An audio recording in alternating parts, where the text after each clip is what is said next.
Nathaniel Hawthorne je jedan od najznačajnijih američkih autora kratkih novela i priča. Njegova dela pripadaju romantizmu, tačnije mračnom romantizmu.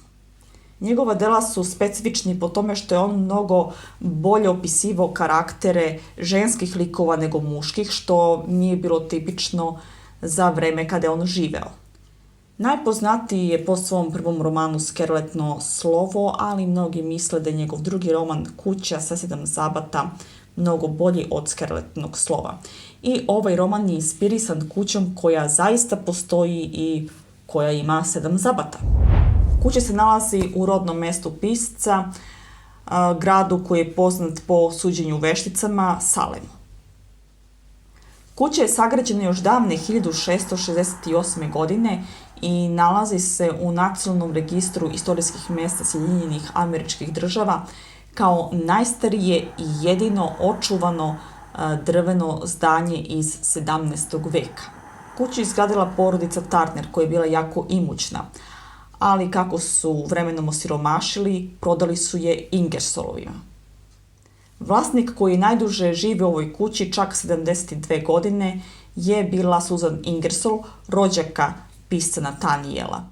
U drugoj polovini 19. veka obilazak starih kuća nije bio u modi, ali je Nathanielov roman to promenio. Gosti, posetioci, turisti su stalno dolazili u kuću i onda su vlasnici odlučili da naplaćuju ulaz i da prodaju suvenire. Piščeva rodna kuća se ranije nalazila nešto malo više od pola kilometra dalje od kuće sa 7 zabata, ali kako su 50. godina umrli njeni poslednji vlasnici i bila je donešena odluka da se kuća sruši, upravnici muzeja kuće sa 7 zabata su uspeli da celu kuću Nathaniela Hawthorna prebace i prenesu najmanje koje pripada kući sa 7 zabata, tako da se sada i poznata kuća iz romana i Piščeva rodna kuća nalaze u istoj ulici. Piščeva kuća je takođe rekonstruisana da bi joj se vratio pravi, autentični nekadašnji izgled. Jedan od Nathanielovih predaka je bio jedan od sudija u suđenju vešticama iz Salema, a jedna od njih je bacila prokletstvo na sve sudije.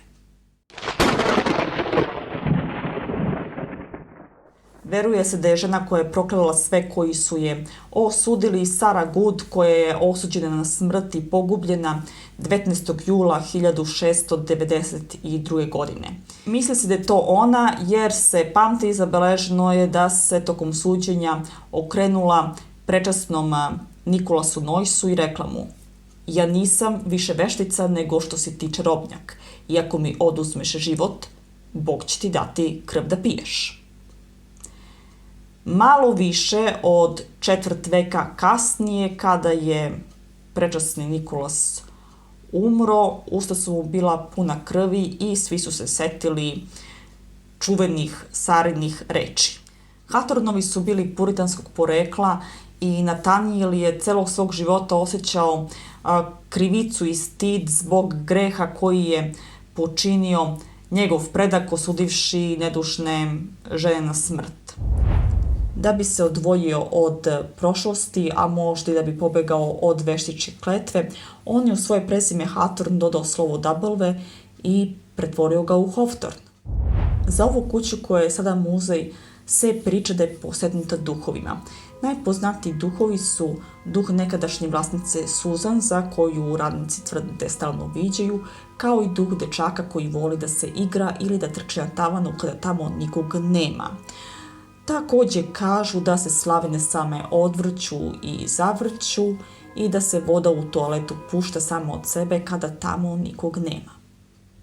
Mnogi turisti tvrde da su tokom svog obilaska Salema na svojim fotografijama uhvatili i nekog duha. Roman Kuća sa 7 zabata ima par ekranizacija.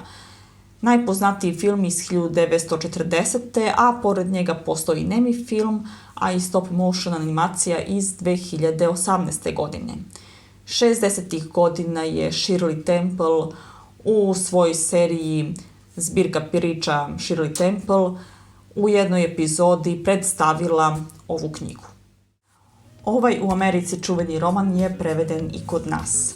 Blagodarim svima što ste odgledali video i vidimo se uskoro sa nekom novom pričom. Zdravo!